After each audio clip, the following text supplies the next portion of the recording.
Remember Kareem? The one who learned to transform his comparison pain into growth?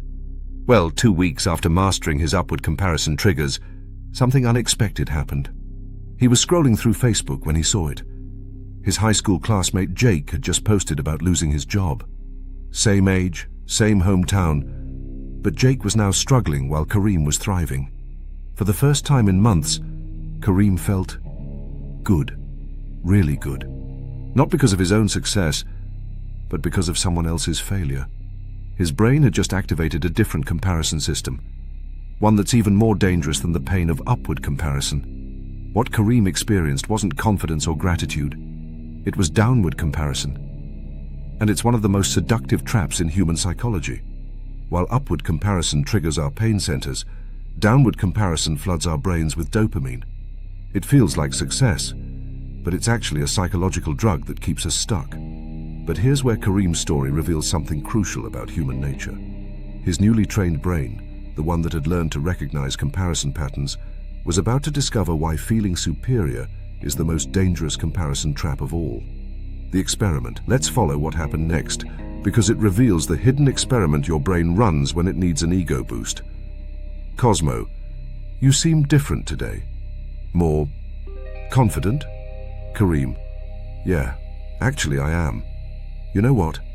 I've been thinking about how well things are going for me compared to some people from high school. Petsi. Compared to who specifically? Kareem. Well, Jake just lost his job, and Sarah's still living with her parents, and Mike's going through his second divorce. Makes me realize I'm doing pretty well. In 60 seconds, Kareem had just demonstrated what Dr. Leon Festinger called downward social comparison, and Dr. Petsi was about to witness something fascinating. When Kareem compared himself to Jake's job loss, his brain's reward system lit up.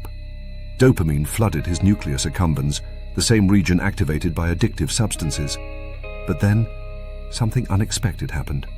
As Kareem continued listing others' failures, a different brain region began to activate, his anterior insula, associated with disgust and moral conflict. Why was the same brain that felt good about superiority also generating feelings of unease? The answer reveals the most important discovery about downward comparison psychology.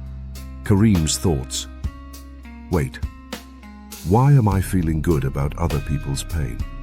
This doesn't feel like the person I want to be. Dr. Jennifer Oker's research at Stanford revealed that downward comparison creates what she calls borrowed self-esteem, temporary confidence built on others' misfortune rather than personal achievement. What it means. But why would evolution give us a system that makes us feel good about others' suffering? The answer lies in our tribal past. For our ancestors, relative status within the tribe determined access to resources and mates. Those who could accurately assess their position, including recognizing when others fell in status, had survival advantages. But here's the crucial difference.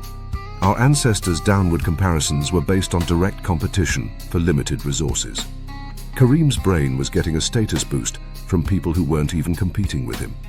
Dr. Tim Wilson's research at University of Virginia found that people who regularly engage in downward comparison show decreased motivation, reduced empathy, and what researchers call achievement stagnation. Dr. Petsi had been studying this exact phenomenon. She discovered that downward comparison creates a psychological paradox. The better it makes you feel in the moment, the worse it makes you perform long-term. The revelation. 3 days later, something unexpected happened. Kareem, Cosmo, and Petsi met for their regular coffee. But this time, Kareem looked troubled. Kareem, I need to tell you guys something. After our last conversation, I realized I was doing something I didn't like about myself. Cosmo, what do you mean? Kareem, I was feeling good about myself by focusing on other people's failures. And the weird part, it made me stop working on my own goals. Kareem had discovered what Dr. Petsi calls superiority stagnation, when feeling better than others replaces the drive to become better yourself.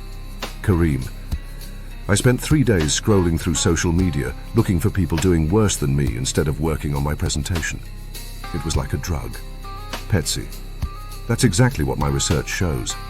Downward comparison hijacks the same reward pathways as actual achievement, but without the growth. But here's where the story takes a crucial turn.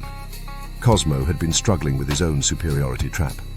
Cosmo: honestly, since my promotion, I've been doing the same thing. I keep looking at people in lower positions and thinking, at least I'm not them. This is what psychologists call the Superiority Treadmill. Each downward comparison provides temporary relief, but requires increasingly frequent doses to maintain the same ego boost. Real-world application. So what happened next reveals the most powerful antidote to the superiority trap. Petsi: I've been tracking something fascinating in my lab. People who learn to redirect their downward comparison impulses show remarkable changes in both achievement and life satisfaction.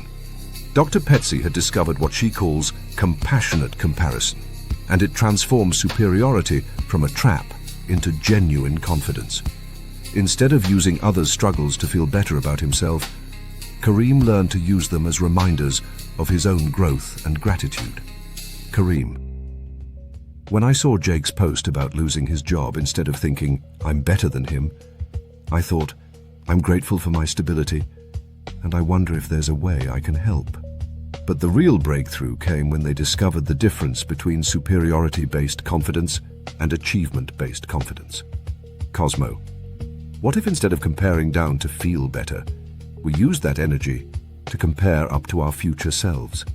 Studies by Dr. Hal Hirschfield found that people who focus on their future potential rather than others' current struggles show measurable increases in motivation, empathy, and actual achievement.